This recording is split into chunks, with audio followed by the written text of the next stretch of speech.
नमस्कार दोस्तों। आज निफ्टी में क्या हुआ, बैंक निफ्टी में क्या हुआ, कुछ ऐसे सेलेक्ट स्टॉक जिन पे आपकी नजर जरूर होनी चाहिए, आइए देखते हैं सब कुछ एक छोटे से वीडियो में। दोस्तों, जैसा कि मैंने आपको कल के वीडियो में बताया था कि लो विक्स इन्वायरमेंट है, निफ्टी का मोमेंटम टूट चुका है। क्यों टूट चुका है? क्योंकि डॉलर इंडेक्स लगातार ऊपर जा रहा है और बाकी के जितने भी मेटल्स हैं जैसे कि गोल्ड है, क्रूड ऑयल है और बाकी का एक्सेप्ट यूएस स्टॉक्स, बाकी सब कुछ नीचे जा रहा है धीरे धीरे, हौले हौले। तो ऐसे में सारा पैसा इमर्जिंग मार्केट से शिफ्ट होके यूएस मार्केट में जा रहा है, बॉन्ड मार्केट में जा रहा है और इक्विटी मार्केट में जा रहा है, ऐसा मुझे लग रहा है। जिसकी वजह से डॉलर इंडेक्स भी स्ट्रांग होता जा रहा है, एक अपवर्ड स्पाइरल उसमें आ जाता है, फीडबैक लूप। कि जब वो स्ट्रांग है तो लोग और पैसा डालेंगे, स्ट्रांग है तो और पैसा डालेंगे, और यूएस मार्केट में इतना ज्यादा लेवरेज यूज होता है, इतना ज्यादा बहुत बड़ा और बहुत डीप मार्केट है, तो पैसा बहुत जल्दी फ्लो करता है वहां पे अगर अपॉर्चुनिटी लोगों को दिखती है तो अलग अलग प्रोडक्ट्स में। तो निफ्टी का अपवर्ड मोमेंटम लगता है टूट चुका है। लेकिन ये मैंने आपके सामने डेली का चार्ट खोला हुआ है और अगर आप देखोगे तो 16,000 का तो ये बेस बना चुका है। अब इसको 16,000 के नीचे आने में मतलब टाइम लगेगा, मेहनत लगेगी। आज आपने देखा होगा कि लगा होगा आपको कि अरे कैसा फॉल आया, वो सब तो ऑपरेटर भैया का कमाल था। लेकिन जरा भी नीचे का एक भी कैंडल थ्रेटन नहीं हुआ है। 4 दिन पहले जो उसने कैंडल बनाई थी 4 अगस्त की, वो भी बिल्कुल थ्रेटन नहीं हुई थी। तो ये एक बेस बना चुका है, अपवर्ड मोमेंटम में अभी है। हम लोग सिर्फ प्राइस एक्शन को फॉलो करेंगे, न्यूज तो है ही हमारे पास जो हम डिस्कस करते रहते हैं, लेकिन अभी मोमेंटम थोड़ा वीक लग रहा है। मैंने इस एक्सपायरी के लिए आपको निफ्टी और बैंक निफ्टी दोनों में बोला था कि रेंज बाउंड रहने वाला है। लेकिन रेंज बाउंड कैसा रहेगा ये आप देख ही रहे हो। मार्केट खुलता है सुबह सुबह और उसके बाद अच्छा फॉलो थ्रू मिलता है और अचानक से ऑपरेटर भैया सेलिंग करते हैं। मतलब ये जो सेलिंग है, ये एफआईआई की भी सेलिंग नहीं बोलूंगा, क्योंकि उस वक्त जो है एचडीएफसी बैंक, कोटक बैंक और जो बाकी के फेवरेट्स हैं एफआईआई के, वो उतनी तेजी से नहीं गिर रहे थे। लेकिन निफ्टी तो बहुत तेजी से गिरा है और स्टील स्टॉक्स में बड़ी गिरावट आई है, चाहे आपका सेल हो या नेशनल एल्यूमिनियम हो, मतलब मेटल के सारे स्टॉक्स गिरे हैं, थोड़े करेक्ट हुए हैं। प्रॉफिट बुकिंग आई है, आप बोल सकते हो। लास्ट के 30 मिनट्स में काफी अच्छी खासी शॉर्ट कवरिंग आई है। तो मैं फिर आपसे बोलूंगा, और ये बोलने में बड़ा मुझे अफसोस भी होता है कि रेंज बाउंड रहने वाला है, लेकिन रेंज बाउंड का फायदा इंट्राडे प्लेयर्स नहीं उठा पा रहे हैं, भले वो directional non directional option seller हो। क्योंकि इतनी बड़ी बड़ी स्पाइक्स जो आती हैं तो इसको हैंडल करना, इसको एडजस्ट करना, मतलब ये एडजस्टमेंट तो रियल लाइफ एडजस्टमेंट से भी बहुत बुरा हो जाता है। आने वाले कल की अगर आप बात करोगे तो मेरे हिसाब से ये बुलिश मोमेंटम फिर भी रहेगा और ये इससे थोड़ा ऊपर ही ओपन होगा। अगर ऊपर ओपन होता है या नीचे भी ओपन होता है तो आपको डिप को बाई करना है। मैंने कल भी आपसे बोला था कि बाई करना है। फर्स्ट हाफ में वो वर्क किया होता, अगर आपने खुलने के बाद बाई किया होता तो। इसको डिप को बाई करना है। अगर नीचे का ये जो इसने लो बनाया है पहला, बहुत सिंपल सी चीज आपको बता रहा हूँ, आपको खुद भी देख के लग रहा होगा, आप सोच रहे हो क्या स्पेशल बता रहा है। लेकिन मार्केट में कुछ स्पेशल होता नहीं है दोस्तों, सब सब सिंपल चीजों पे पैसा बनाया जाता है। पहला आपका जो सपोर्ट है ये 16,205 है और दूसरा सपोर्ट आपका 16,180 है।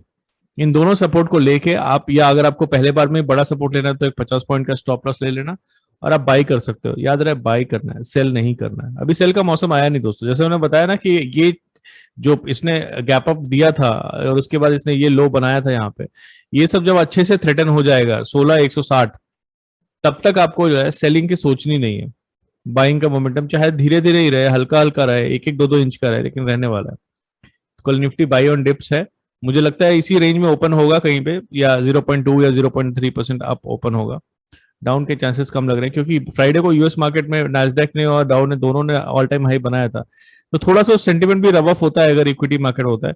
डॉलर इंडेक्स 93 के ऊपर पहुंच चुका है काफी दिनों के बाद और यूरो भी आपका नीचे आया है, तो इसलिए एक बहुत बड़ा एक इंडिकेटर लीड रहता है कि पैसा जो है वो डॉलर इंडेक्स की तरफ जा रहा है, which is like risk of sentiment. तो उसमें सारे मेटल्स, कॉपर, आपका गोल्ड, एल्यूमिनियम, क्रूड ऑयल, सब नीचे जा सकता है और जा भी रहा है। अगर आप देखोगे तो मैंने क्रूड ऑयल का तो बंद कर दिया अभी।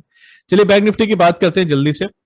बैंक निफ्टी में तो स्पाइक का मौसम आया हुआ है, मतलब ये तो पुराना स्पाइक है, ये 6 अगस्त का ये आपको दिखा रहा था। मतलब अच्छे अच्छे प्लेयर्स की चड्डी उतर जाए। मुझे तो ताज्जुब होता है कि मेरे दोस्त लोग हैं जो इतनी बड़े बड़े प्रॉफिट कमाते हैं, मतलब they are really skilled traders. मैंने तो 15 दिन से ऑप्शन सेलिंग जो है डेल्टा न्यूट्रल वो बंद कर दिया। डायरेक्शनल थोड़ी बहुत करता हूँ, लेकिन उसमें भी इतने लो प्रीमियम में आप सेलिंग करोगे, कहाँ पे आप स्टॉप लॉस रखोगे? जरा सा आप आगे बढ़ोगे और आपका स्टॉप लॉस हिट हो सकता है। तो विदाउट एनी आप डायरेक्शनल प्रिडिक्शन में आप गलत नहीं भी होते हो, लेकिन ऑपरेटर भैया आपका पैसा लेके चले जाते हैं। तो मैंने कल आपको बैंक निफ्टी में बोला था कि भैया खुलने के बाद जो है ये ऊपर जाएगा, बाई ऑन डिप्स मार्केट है। अगर आपने 5-10 मिनट वेट करके बाई किया होता तो शायद आपको थोड़ा बहुत पैसा मिलता। यहाँ पे इसने एक ब्रेकआउट दिया, ब्रेक डाउन, मुझे कल किसी ने सिखाया कि मुझे ब्रेक डाउन बोलते हैं इसको, ब्रेकआउट नहीं बोलते। मैं टीवी में भी देखता था, लोग बोलते थे अपवर्ड ब्रेकआउट, डाउनवर्ड ब्रेकआउट, लेकिन कल मैंने सीखा इंग्लिश में कि साला ये ब्रेक डाउन बोलते हैं इसको। तो ये ब्रेक डाउन है और ब्रेक डांस की तरह ब्रेक डाउन है। तो ये नीचे आया एकदम से, अनबिलीवेबल बास्केट सेलिंग हो जाती है अचानक से बिना किसी। इसमें अच्छी बात दोस्तों ये है कि यहाँ पे कहीं पे जब एटीआर बहुत लो हो गया था तो मैंने आपको बोला था कि एटीआर इतना लो है, अब एक बड़ी स्पाइक आ सकती है। आप बोलोगे इतना, 1 घंटा पहले तो कोई भी बोल देगा, लेकिन ये एक मूव का प्रोडिक्शन नहीं होता है कि अब मूव आने वाली है, आप पैसे कमा लो। ये प्रोडिक्शन इसलिए होता है कि अगर आपने शांति से सुबह से पैसा कमा लिया है तो अभी एग्जिट हो जाओ। पूरे दिन मार्केट में बने रहोगे, ये किसी शास्त्र में नहीं लिखा है। तो ये इस चीज का इंडिकेशन होता है कि आपको एग्जिट कब होना है, जब तूफान आने वाला होता है। तो आपने अगर कभी ध्यान दिया हो, अगर आपके गांव में या आपके शहरों में, अब शहरों में तो तूफान कम आते हैं, अगर कभी बड़ा तूफान आया हो तो तूफान के 15 मिनट पहले जो है पक्षी अपने घर चले जाते हैं। उनको पहले पता लग जाता है कि अब तूफान आने वाला है। वो सारे पक्षी 3 बज रहा हो, 4 बज रहा हो शाम का, वो अगर 6 बजे घर जाते हैं तो 3 ही 4 बजे घर चले जाते हैं। तो ये मेरा वो जो इंडिकेटर है ना एटीआर वाला, वो आपको तूफान के पहले बताने वाला है कि तूफान आने वाला है, अगले 1 घंटे में घर चले जाओ।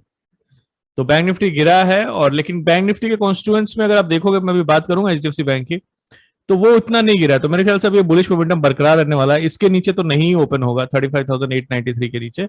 ऊपर कहीं भी ओपन होता है तो बाई करिए, और 35,885 का आपका या 875 का आप स्टॉप लॉस लेके चलिए। याद रहे, एकदम एकदम neck to neck stop loss नहीं लगाना है, एक 10 पॉइंट छोड़ के स्टॉप लॉस लगाना है।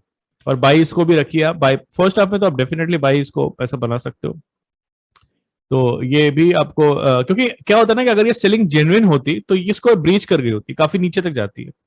मुझे लगता है ये बास्केट सेलिंग किसी ने जस्ट करी है, या तो एफआईआई का तो नहीं लगता है मुझे, बट किसी ने लोकली करी है जो कि बहुत जल्दी एग्जॉस्ट हो गई है, बहुत ही ज्यादा जल्दी। अब देखते हैं कौन से शेयर्स में ज्यादा फर्क पड़ा है। मैंने कल आपसे जी की बात की थी कि जी का जब रिजल्ट आया तो 200 के नीचे चला गया। अभी तो 200 लग रहा है बहुत दूर था, कहीं पे यहाँ था क्या, बाप रे। तो मेरी बात हो रही थी आई थिंक एक ट्रेडर से कि 200, उसने पूछा 200 के ऊपर क्या होगा। मैंने कहा 200 अच्छा रेजिस्टेंस है, सॉरी सपोर्ट है, यहाँ से बाउंस जा सकता है, लेकिन अगर टूटेगा तो फिर अच्छा खासा टूटेगा।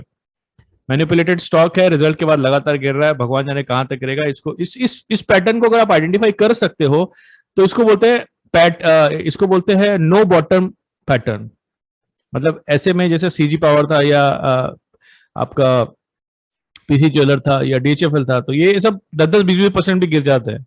तो ये 200 से सीधा गिरा है, 183 तक आ गया है, ऑलरेडी 10% गिर चुका है। अभी 10% और भी गिर सकता है। तो अगर आपने मेरी बात को ध्यान से सुना होगा कल, तो इसको सेल वॉच लिस्ट में रख सकते हैं। और इसमें स्टॉप लॉस थोड़ा वाइड लगाना है, क्योंकि ऑपरेटर ड्रिवन स्टॉक है। अगेन ये भी स्पाइक अच्छी खासी कई बार दे देता है।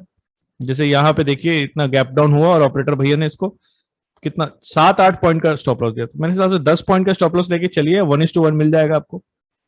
तो अगर यहाँ पे कहीं ओपन होता है 184 तो 190 तक, या उससे भी ऊपर आपको स्टॉप लॉस लेना पड़ेगा। लेकिन या इसमें कोई ऑप्शन का स्प्रेड भी लगा सकते हैं, नीचे तो जाएगा ऐसा मुझे लगता है।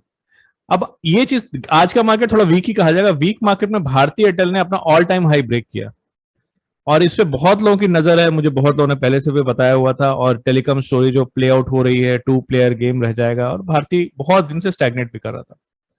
तो ऐसे में भारतीय जो है बाई की लिस्ट में होना चाहिए, और ये लास्ट में इसने अच्छा फॉलो थ्रू दिया है। तो 610 इसका स्टॉप लॉस हो जाएगा। कहीं भी ओपन हो तो इसको बाई कर लेना है अपने को 5 मिनट वेट करने के बाद, क्योंकि पहला 5 मिनट आजकल बड़ा वॉलेटाइल रहता है। वॉल्यूम भी आप देखेंगे ना, तो आज का देखो कितना ज्यादा वॉल्यूम है as compare to previous 2 days. तो इतने वॉलेटाइल मार्केट में इसने अच्छा सस्टेन किया, बाई साइड में अच्छा फॉलो थ्रू दिया है।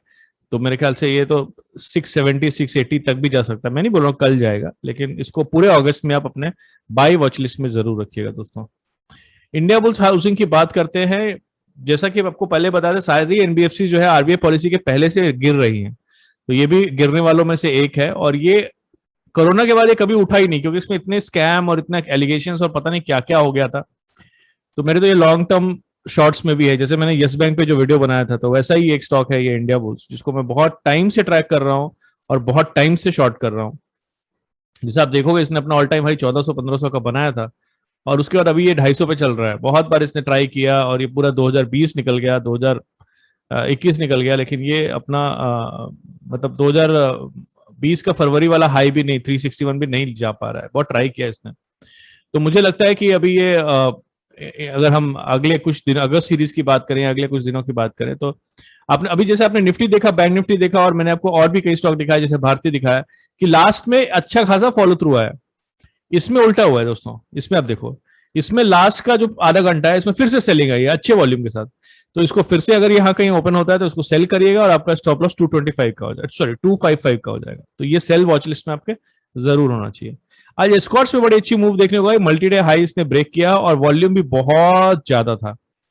आपको तो पता है मैं सिर्फ हॉरिजॉन्टल लाइन फॉलो करता हूं, मेरे को बहुत कॉम्प्लेक्स टेक्निकल एनालिसिस नहीं आती है। मेरे कुछ दोस्त हैं जो मुझे सिखाने की कोशिश कर रहे हैं और मैं सीख भी रहा हूं, लेकिन अब हो गए 15 साल ट्रेडिंग करते हुए, तो अच्छा पैसा बन जाता है सिर्फ हॉरिजॉन्टल लाइन को ऑब्जर्व करके और वॉल्यूम को ऑब्जर्व करके भी।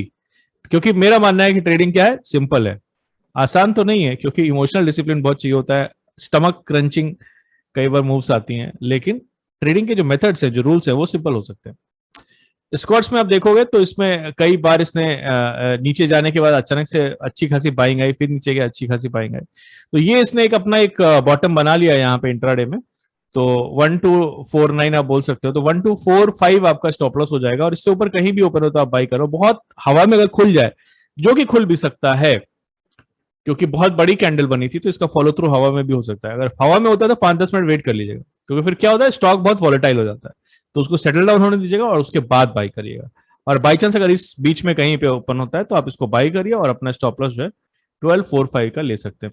मैंने क्यूमेंस के बारे में ट्वीट किया था, और मुझे जो है पता नहीं होता है कि रॉकेट कैसे बनाते हैं, और मैंने बोला था वो सब, इतना टाइम नहीं मिलता है कि चार्ट्स को बार बार अपडेट करूं। तो क्यूमेंस में कई लोगों ने कमेंट में लिखा भी था कि फेक ब्रेकआउट लग रहा है, क्योंकि इसने कल जो है अपना सारा जो ब्रेकआउट था वो सब अपना वापस से पी गया था। तो ये अभी अगस्त की बात हो रही है, ये देखिए कल इसने ब्रेकआउट मारा था 9 तारीख को, और उसके बाद सारा का सारा इस पे करेक्ट हो गया था, लेकिन इसने अपना डेली का जो लो है वो नहीं ब्रेक किया था। जो इसका लो था दिन का, वो उसने टच किया था लेकिन ब्रेक नहीं किया था। ये इसीलिए बोलता हूँ कि 2-4 पॉइंट नीचे रखा जाता है अपन का स्टॉप लॉस, तो ये ब्रेक नहीं किया था। तो मुझे लग रहा था कि जब ये ब्रेक नहीं कर पा रहा है, यहाँ पे अटेम्प्ट किया इसने, उसका यहाँ पे अटेम्प्ट किया, फिर उसके हायर लो बनाया, फिर हायर लो ही बनाता चला गया। तो अभी मुझे लगता है इसमें बहुत सा पोटेंशियल बाकी है। ऑब्वियसली अगर अब ये आप इसको बाय करने की सोचोगे तो ये एक बॉटम बन गया है। अगर इस बीच में कहीं भी ओपन होता है तो 920 का स्टॉप लॉस लेके चल सकते हो, और अगर हवा में भी खुलता है तो 5-10 मिनट वेट करके। बहुत तेजी मुझे इसमें दिख रही है, मतलब जब डेली चार्ट में आप देखोगे तो ये बहुत बड़ा कंसोलिडेशन का फेज क्रॉस करके बहुत कॉन्फिडेंटली जा रहा है, अच्छे वॉल्यूम के साथ जा रहा है। देखो यहाँ नीचे वॉल्यूम भी आ रहा है, तो इसलिए इसको छोड़ना नहीं, अगर ये छूट जाएगा तो आपको अफसोस होगा। तो ये हो गई इसकी बात। भारतीय एयरटेल की हमने बात कर ली है, HDFC बैंक की एक बार बात कर लेते हैं। देखो दोस्तों, कैसा ये मार्केट में ऑपरेटर भैया कैसा करते हैं कई बार कि लोगों की चड्डी उतर जाती है। 9:15 पे इन्होंने मार्केट खोला, कितना नीचे खोल दिया, मतलब कोई हिसाब होता है, 1488 पे खोल दिया, और उसके बाद 1 मिनट भी नीचे नहीं रहा, क्योंकि सरप्राइज था। 916 वाला मेथड आपको बताता हूं बार बार। तो देखिए पहली कैंडल जो है इसे ग्रीन बनी, और उसके बाद फिर लो नहीं आया मार्केट। इनफैक्ट कल का भी जो पिवट लो था वो उस मार्केट ने क्रॉस नहीं किया, उसके ऊपर जाता रहा जाता रहा, फिर जब ओवरऑल स्टैग्नेट कर गया काफी देर के लिए। ये तो 1 मिनट चार्ट है तो अपन बोर हो जाएंगे इसको देख देख के, 5 मिनट का लगा देते हैं। और उसके बाद अचानक से जब सेलिंग आई इंडेक्स में तो इसने भी पार्टिसिपेट किया है, लेकिन इसने 1500 का जो लेवल है, जो अब एक तरीके का सपोर्ट बन गया है, इसको इसने बार बार ट्राई करने के बाद भी ब्रीच नहीं किया है। तो इसमें मैं बुलिश अपना बरकरार रखूंगा और बहुत अच्छा रिस्क रिवॉर्ड आपको मिल सकता है। आप अगर बाय करो और 1490 का या 1495 का 1495 का स्टॉप लॉस लेके आप इसको बाय करो कल के लिए। हवा में भी ऊपर होता है तो ये बहुत बुलिश सिग्नल है, इसलिए इसको बाय के शॉर्टेस्ट में रख सकते हैं। अगली बात करेंगे हम लोग लॉरस लैब्स की। लॉरस लैब्स भी मैंने कल आपसे बात करी थी, और उसके बाद आज ये जो है हवा में खुला था। अच्छा फॉलो थ्रू नहीं दिया इसने, बहुत ही एक यहाँ पे आके सेटल होने की कोशिश कर रहा है। तो जब तक इसके ऊपर है तब तक हम बाई कर सकते हैं इसको। 694 के ऊपर है तो इसको बाई कर सकते हैं, लेकिन थोड़ा मोमेंटम वीक सा दिख रहा है, मैं आपसे गलत नहीं बोलूंगा, तो इसको थोड़ा एक 50-50 बाई में रख सकते हैं, सेलिंग तो करनी नहीं है। तो ये है आज के स्टॉक्स की कहानी दोस्तों। और एक इंपॉर्टेंट बात तो आपको बताना मैं भूल ही गया, लाइक किए बिना तो जाना नहीं है। Thank you so much guys for watching.